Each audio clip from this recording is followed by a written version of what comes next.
Good morning guys, Anand here. Welcome to trading piece.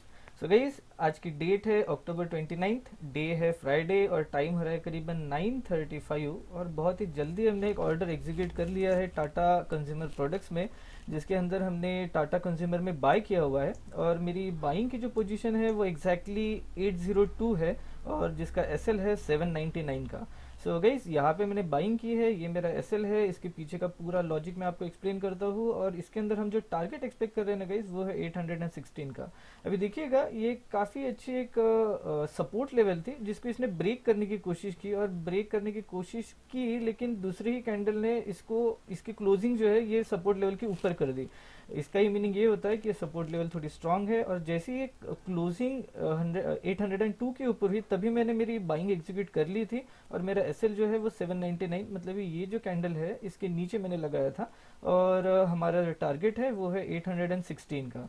अभी बस हमें वेट करना है और देखना है कि हमारा टारगेट कब तक एग्जीक्यूट होता है। और अगर मुझे एसएल भी हो जाए या फिर मेरा टारगेट अचीव हो जाए या फिर नो प्रॉफिट नो लॉस जिसके अंदर भी हम रहे, तो इस ट्रेड को मैंने क्यों एग्जीक्यूट किया था इसका पूरा लॉजिक मैं आपको एक्सप्लेन करता हूँ। अगर मैं मेरी ऑर्डर बुक दिखाओगे तो आपको पता चलेगा, दिखेगा टाटा कंज्यूमर प्रोडक्ट्स 802.10 पे मेरी पोजीशन बनी है। इसके बाद 799 मेरा एसएल है और मेरे जो मुझे मुझे जो एग्जिट करना है उसकी लिमिट है 816 की। अगर मैं मेरी पोजीशन बुक दिखाऊँ तो इसके अंदर आपको दिखाई देगा कि एक ही ट्रेड शुरू है जो कि अभी फिलहाल में हम प्रॉफिटेबल है। सो गाइस, अभी बस हमें वेट करना है और देखना है कि ये ट्रेड कब तक भागता है और हमें ये प्रॉफिट कब तक अचीव होता है और फिर मैं आपको इसके लॉजिक्स एक्सप्लेन करता हूँ। सो गाइस देखिएगा, अभी ये जो है ना वो एक रेंज बन चुकी है। अगर हम ये पहले कैंडल को ही सिर्फ मार्क करें, सबसे पहले कैंडल, तो आपको पता चलेगा इसका कुछ ब्रेकआउट नहीं हो रहा है, ना इसके ऊपर गया है ना नीचे गया और ये कंसोलिडेशन में फंसा हुआ है।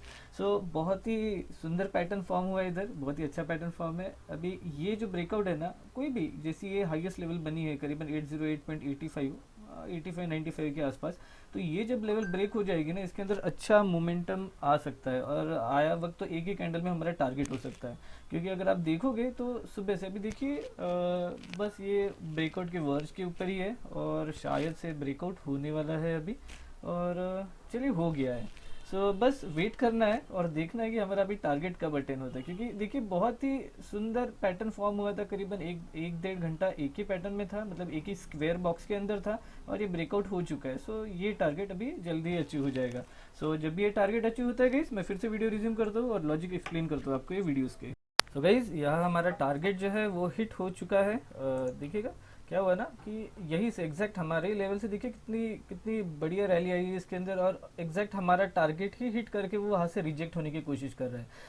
अगर हम इसके अंदर रिस्क टू रिवॉर्ड कैलकुलेट करें तो काफ़ी अच्छा रिस्क टू रिवॉर्ड इसके अंदर हमने आज के दिन अर्न किया हुआ है। सो 802 ये हमारा एंट्री पॉइंट था, यहाँ से 799 हमारा एसएल, मतलब करीबन ₹3 का एसएल, और 802 से लेके जो हमारा टारगेट हुआ है 816 का, मतलब ये 14 डिवाइडेड बाय 3 यानी 1:4.6 के हिसाब से, मतलब ये 1:4.7 का रिस्ट रिवॉर्ड आज के ट्रेड में हमने अर्न किया हुआ है। सो काफ़ी अच्छा रिस्ट रिवॉर्ड था। अगर मैं मेरी ऑर्डर बुक दिखो गई तो आपको पता चलेगा इसके अंदर सिर्फ 3 ही ऑर्डर्स है, एक बाइंग का, एक हमारा टारगेट और एक एसएल।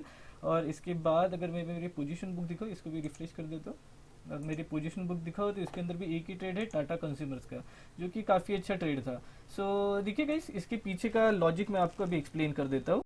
तो गाइस देखिएगा, लॉजिक समझिएगा, क्या किया था मैंने ये ट्रेड में।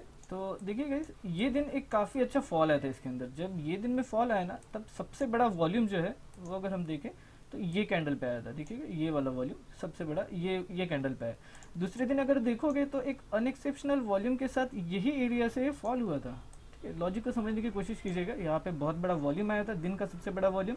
इसके बाद यही वॉल्यूम यहीं पे सबसे बड़े वॉल्यूम के साथ एक अनएक्सेप्शनल वॉल्यूम के साथ, क्योंकि अगर आप ये वॉल्यूम देखो तो करीबन कुछ दिन ऐसा वॉल्यूम आया नहीं था, कुछ दिन कुछ हफ्ते ऐसा वॉल्यूम नहीं आया था, और यही सबसे बड़ा वॉल्यूम आने के बाद यहाँ से ये फॉल हुआ।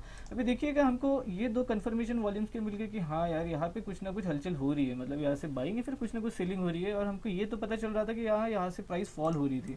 सो हमने सिंपली क्या किया गाइस कि प्राइस को हमने बस वेट किया है कि ये लेवल के ऊपर है, और अगर आप देखोगे ये लेवल के ऊपर आया और फिर आज के दिन में क्या हुआ, निफ्टी स्ट्रेंथ के साथ आज नीचे फॉल हो रहा था, और देखिएगा निफ्टी स्ट्रेंथ के साथ नीचे फॉल हो रहा था, और ये जब फॉल आया तब टाटा कंज्यूमर्स एग्जैक्टली यही पोजीशन पे आके रुका। अभी क्या हुआ था, यहाँ आया, रुका, दूसरी कैंडल ने ब्रेक करने की कोशिश की, हो नहीं पाया, तीसरी कैंडल ने ब्रेक करने की कोशिश की और डायरेक्ट रिवर्स हो गया। सो ये ऐसा एक कंफर्मेशन था जो कि बता रहा था कि प्राइस इसके नीचे जा नहीं सकती, क्योंकि यही एरिया था जहाँ पे बहुत बड़े बड़े वॉल्यूम्स आए थे और हमको एक कंफर्मेशन एरिया दिया था कि जो कि एक ऐसा एरिया जहाँ पे बहुत सारे ट्रेड ऑर्डर प्लेस हो रहे हैं।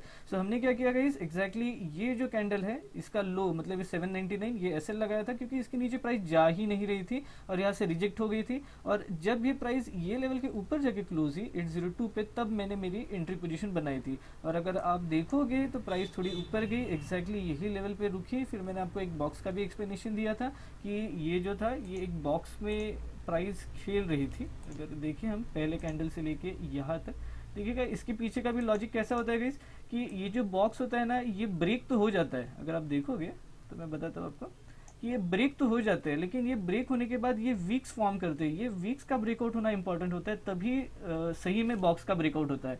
ये लॉजिक होता है, लेकिन लोग क्या करते हैं, बॉक्स का ब्रेकआउट हो गया ट्रेड कर लेते हैं। ऐसा लॉजिक कभी यूज़ नहीं करना चाहिए। इसके बाद देखिए गाइस, ये तो एक अच्छा खासा कंफर्मेशन था कि ट्रेड हमारे साइड भागने वाला है। और टारगेट की बात कर लेते तो देखिएगा गाइस, अभी इसको मैं थोड़ा स्क्वीज कर लेता हूँ, आपको डायरेक्टली पता चल जाएगा। देखिए यही एक एग्जैक्ट लेवल है जहाँ पे बहुत बार रिजेक्ट हो रहा है, एक बार, दो बार, तीन बार, फिर यहाँ पे भी वैसे ही रिजेक्शन हुआ है, एग्जैक्टली यही लेवल पे वो रिजेक्ट हो रहा है। सो ये इतना ही प्रॉपर रिजेक्शन था, तो मोस्ट प्रोबेबली यही टारगेट होना चाहिए। सो अगर आप देखोगे गाइस तो प्राइस की मूवमेंट देखते हुए भी आपको पता चलेगा कि देखिए थोड़ा डीप हम डाइव करने की कोशिश करते हैं। यहाँ पे देखिए रिजेक्शन हुआ, फिर यहाँ पे रिजेक्शन हुआ, फिर ब्रेक किया, फिर यही सपोर्ट बनाया हुआ है, फिर यही सपोर्ट बनाया हुआ है, एग्जैक्टली यहीं पे वो रिजेक्शन ले रहा है, एग्जैक्ट यही लेवल है। ठीक है, और ये जो लेवल है एग्जैक्ट 816 की थी, दैट इज़ वाई मैंने यही टारगेट लगाया। और अगर आप देखोगे तो यहाँ पे एक बार, दो बार, तीन बार एग्जैक्ट यही लेवल पे रिजेक्शन हुआ है। अगर ये ब्रेकआउट हो जाए तो ये और भी ऊपर जा सकता है, लेकिन 1:4.7 का रेशो ये हमारे लिए मोर देन सफिशिएंट है। सो होप गाइस आपको मेरे ट्रेड्स के पीछे का लॉजिक समझा होगा। और अगर आप मेरे ट्रेड्स एंजॉय करते हो तो please like my video, again subscribe to the channel, क्योंकि मैं ऐसी ही लाइव ट्रेडिंग वीडियोस और एजुकेशनल वीडियोस मेरे यूट्यूब चैनल पे लाते रहता हूँ। So guys do like, share और सब्सक्राइब, और मैं मिलता हूँ नेक्स्ट वीडियो के साथ।